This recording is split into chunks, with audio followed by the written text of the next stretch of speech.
All right, we're on lesson 1-5, which is chapter 2, section 2 in our textbook. We're going to solve a formula for a specified variable, solve applied problems by using formulas. We're going to solve percent problems and percent increase and decrease problems. So let's get started. The first thing we're going to do then is to solve for a specified variable. How do we go about doing that? Well, first of all, we need to understand that a formula, I'm getting this from the book page 56, a formula is a mathematical model that describes a real situation. Some of the ones that we know are the interest formula, the distance formula, the area of a triangle formula, and the perimeter of a triangle formula. So you can see there are different formulas. Distance equals rate times time. Interest equals principal times rate times time. Area is 1/2 the base times the height.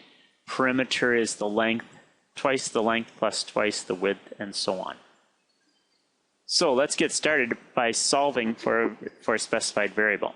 The first thing you want to do in solving for a specified variable is treat it just like you would be solving for the constant. So the first step, get rid of the fractions. Second step, make sure all of the terms that you want are on one side and the variables are on the other side, and divide so that you get the specified variable. Here we go. Let's look at this first one. What we want to solve dRt for r. The way I do it is I circle the letter that I want to solve for. D equals RT. So I want R all alone. Well, I don't have to worry about parentheses because there aren't any. I don't have to worry about anything actually except getting the T to the other side.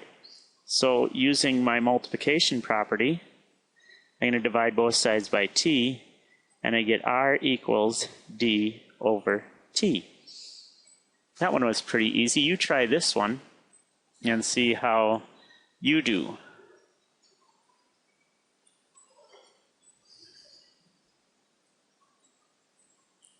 Okay, so we have 4x plus 5y equals 6, and we want the y all alone.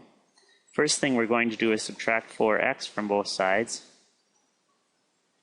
and we get 5y equals negative 4, I guess they have it the other way around, 6 minus 4x.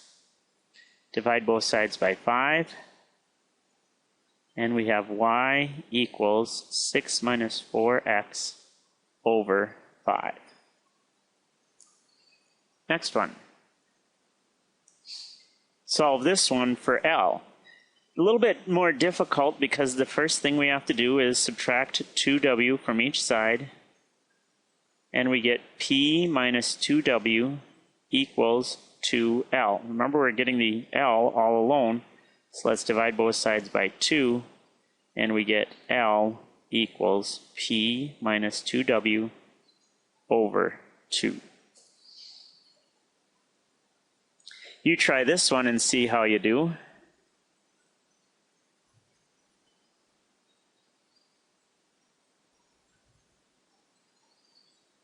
Okay, since it's got parentheses, the first step we're going to do is remove the parentheses. Y equals 1/2 x plus 3/2.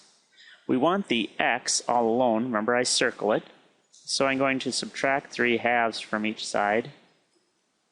And I get y minus 3/2 equals 1/2 x. Multiply both sides by 2,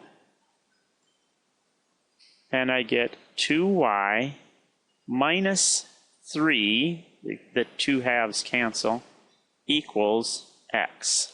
2y minus 3 equals x. Okay, let's try the next one. We want y all alone this time, so we're going to subtract 2x from both sides, and we get 7y equals negative 2x plus 5. Notice the 5 goes at the end. Divide both sides by 7, y equals negative 2x plus 5 all over 7. Another one, oh, I guess we don't have one for you to try. So, how do we use these formulas? Well, one of the things that we need to recognize is when do we use which formula? If you notice here, I have a couple questions for you. You figure out what the correct answer is for each one of these.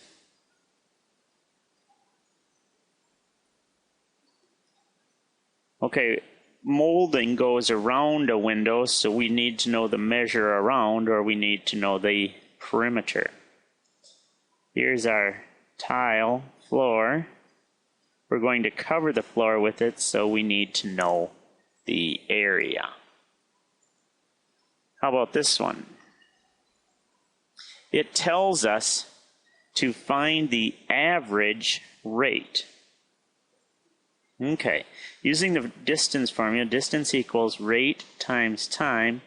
We want rate all alone. How do we do that? Well, we divide both sides by t, and we have the rate is the distance divided by the time.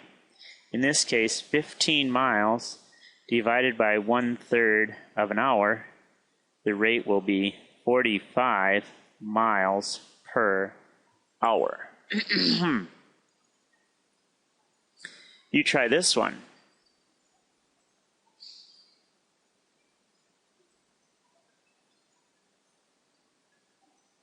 Okay, we just noticed that rate is distance divided by time. So we take 272 kilometers divided by 4 hours.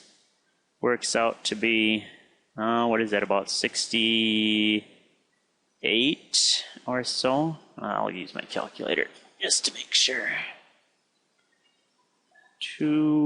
7, better turn it on. 272 divided by 4 is 68. So the rate is 68 kilometers per hour. The last thing that we're supposed to do is work on percent problems. Percent means per 100. So 1% is 1 over 100. So when we solve a percent problem, we have the part, or the partial amount, over the base will be the percent, or the rate. So a mixture contains 20 ounces, so that the base, or the total, is 20 ounces. 1 ounce is oil. What percent is that? Or rate?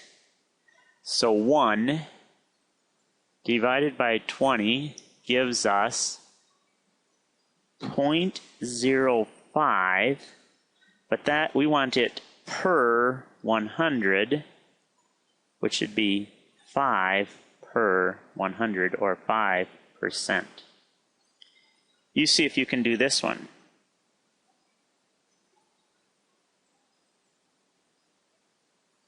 Okay, it says they had 585, that's the base, and they paid 245 to the high school. So we're going to take 245 divided by 585, that will be our rate, or percent, and I get 41.88%.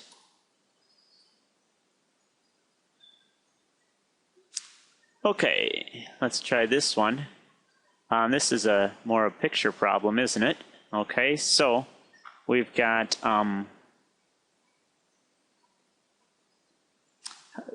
people spend in the United States spend $41.2 billion on their pets.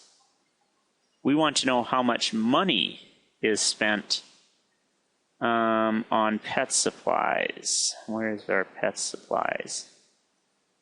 Right there. So we know the percent is 23.8%, which is 0.238. So I'm going to write it as a decimal. And we're looking for the part. Okay, we want to get the part all alone, so we're going to multiply both sides by 41.2 billion.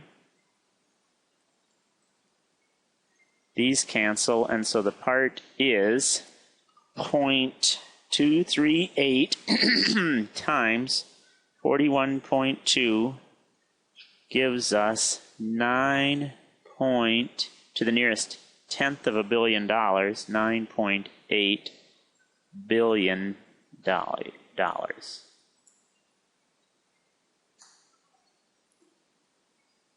Okay, let's work on percent increase and decrease. In order to find that, we need to know that the amount of change over the base will be the percent change.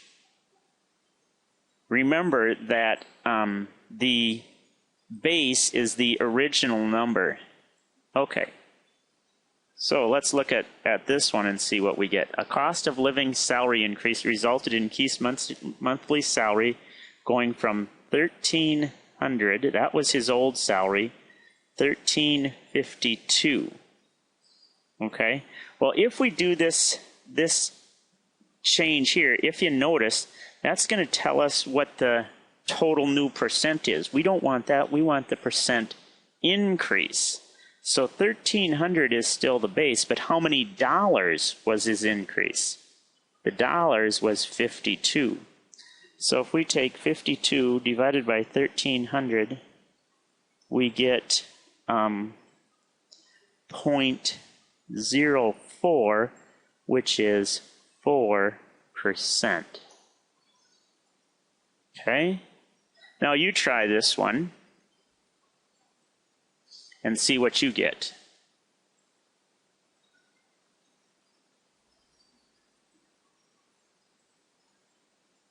Okay, so we take the original amount was 581 and it sold for 411. So we want to know what was the decrease. 581 minus 411 gives us $170 is the decrease, because our formula says the decrease divided by the original price, that's our percent or our rate of decrease. So we're going to take 170 divided by 581 and we get nearest tenth of a percent, 0.293, which would be 29.3%. So those are the problems that we've got for today. If you have any questions, you can give me drop me a line. Otherwise, I'll see you next time. Bye now.